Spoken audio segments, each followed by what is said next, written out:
bookworms? My name is Kaylin and welcome back to my channel, Thriving in Fiction. Today I'm going to be going over some books that BookTube made me buy.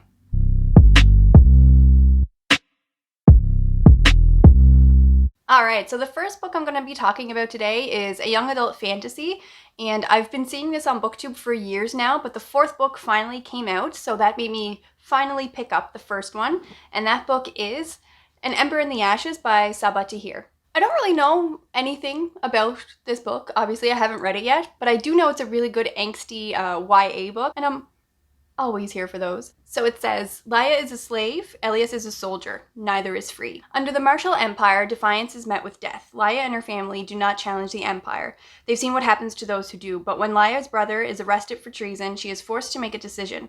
In exchange for help from rebels who promise to rescue her brother, she will risk her life to spy for them from within the empire's greatest military academy. There, Laia meets Elias, the school's finest soldier and secretly its most unwilling. He and Laia will soon realize that their destinies are intertwined and that their choices will change the fate of the empire. And from what I understand, this is a Roman-inspired? Spartan-inspired? I think it's Spartan-inspired, and there's djinn and magical creatures, and I don't know, I'm here for it. So yeah, I can't wait to pick up this one, and if I like it, I will probably buy the following three. And the next book I have to talk about is an adult fantasy, and that is Mort by Terry Pratchett. The Discworld series in general is talked about a lot, and I chose to go with Mort because I loved the idea of an awkward teenager working for death. And I've read Good Omens by Neil Gaiman and Terry Pratchett, so I thought, awkward teenager, personification of death, Pratchett's wit, I'm here for it. So I picked this one up. And it says, death comes to us all. When he came to Mort, he offered him a job. When you're an awkward teenager in a small town, getting your first job can be hard. So when Mort's dad sets him up with some good work experience, it's an offer Mort can't refuse, even if it's with the Grim Reaper himself. As Death's apprentice, he'll have free board, use of the company horse, and being dead isn't compulsory. It's a dream job until he discovers that it can be a killer on his love life. So I don't know much more other than that, but I can't wait to pick it up. I think it'll be a good almost palate cleanser in between some of the harder fantasy that I've been reading. And the next book I have is a young adult fantasy, and that is Fireborn by Rosario Munda. And from what I understand, it's a mashup between revolutionary Russia, Plato's Republic, and there's dragons. So I'm really excited to get to this. And it says, Annie and Lee were only children when revolution changed their world, giving everyone a chance to test into the governing class of dragon riders. Now they're both rising stars in the new regime, even though Annie's low-born family was executed by dragonfire, while Lee was born to the very aristocrats who used to rule the city. A childhood at the same orphanage forged their friendship, and 7 years of training have made them rivals for the top position in the dragon riding fleet. But everything changes when survivors from the old regime surface, bent on reclaiming their city. With war on the horizon, Lee must choose to kill the only family he has left or to betray everything he's come to believe in. And Annie must decide whether to protect her dearest friend or step up to be the champion her city needs. Loyalty and love are tested in this gripping adventure that asks what matters most, the family you were born into or the one you've chosen.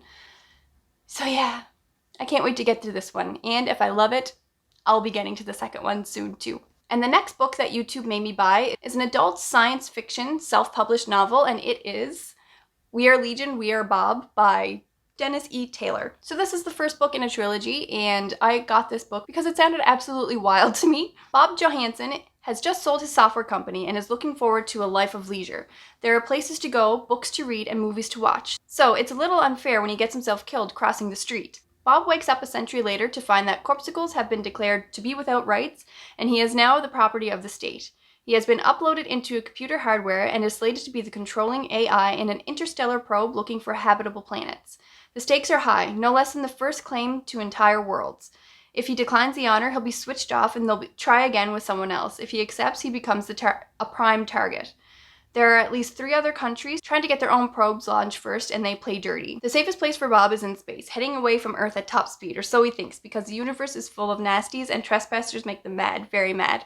And from what I understand, this book is kind of tongue-in-cheek and full of pop culture references. And I'm also excited to support some indie published stuff, so I can't wait to get to this one as well. And the next book I have to talk about is an adult fantasy, and it is absolutely everywhere on BookTube right now. I feel like it has been for the past couple months as well, and that is Malice by John Gwynne. And I picked this up just because everybody keeps talking about how absolutely epic and grand scale it is.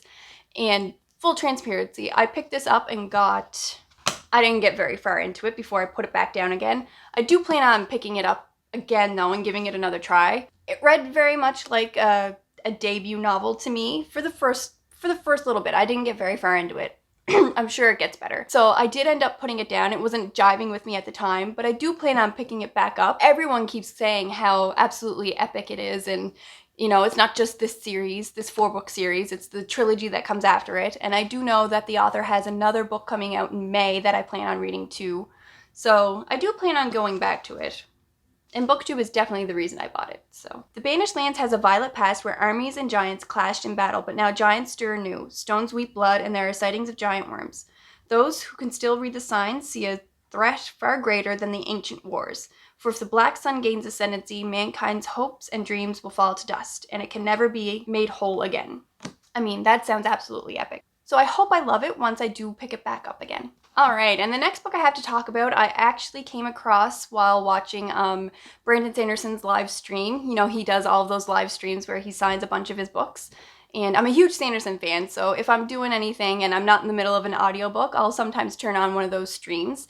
And in that stream, he was actually talking to the author of this book, and it is The Kingdom of Liars by Nick Martell. And this is an adult fantasy novel, and it actually has a blurb by Sanderson on the front, so I thought it'd be a good bet for me to try, given that he's one of my favorite authors. On the back, there's also blurbs by Tamara Pierce and James Islington. From what I understand, this is a gunslinger fantasy whose magic system revolves around memory. I believe in order to access the magic system, the cost is memories. So the main character's father is accused of killing the king's 9-year-old son in the past. So the main character is now trying to clear his family name, but because of the magic system and the cost that is memories, he has a blank spot in his mind where he thinks the answer should be. So I can't wait to pick this up. It sounds really interesting, and I do know the second one just came out. And also, look at that cover. Look at that shattering moon. Isn't that cool? Alright guys, and the last book that I want to talk about today is Senlin Ascends, and this is another book that I feel like is absolutely everywhere on BookTube right now. Senlin is a mild-mannered, is he a teacher? I think he's a teacher, and he and his new bride are actually on their honeymoon, and they decide to honeymoon in the Tower of Babel. But they soon get separated. So this book is all about him trying to find his beloved wife through this crazy tower. I hope it's whimsical, and I hope it's strange. And from what I understand, the writing style is really unique and almost classical without being dense. So I'm looking forward to this one too. Mild-mannered headmaster Thomas Senlin prefers his adventures to be safely contained within the pages of a book. So when he loses his new bride shortly after embarking on the honeymoon of their dreams, he is ill-prepared for the trouble that follows. To find her, Senlin must enter the Tower of Babel, a world of geniuses and tyrants, of luxury and menace, of unusual animals and mysterious machines. He must endure betrayal, assassination attempts, and the illusion of the tower. And if he hopes to ever see his wife again, he will have to do more than just survive. This quiet man of letters must become a hero of action. I'm looking forward to watching him become that man of action. Alright guys, so that has been 7 books that BookTube made me buy recently. I thought it would be cool to give you guys a little bit of an idea of the books that I'll be reaching for in the near future. I don't really do TBRs. I'm not that kind of reader. I'm very much a mood reader. So sometimes I'll pick something up and put it back down and pick it up a month later and then put it down again. Like, I'm very much a mood reader, so I can't really give definitive TBRs. This is what I'm going to be reading this month, but these are definitely some books that are on my radar and books that I definitely want to be picking up soon. So I hope you guys liked it. Drop a comment if you have any other recommendations based on my interest in these books here. Give the video a thumbs up if you liked it and subscribe if you haven't already. And I'll see you in my next one, guys. Bye.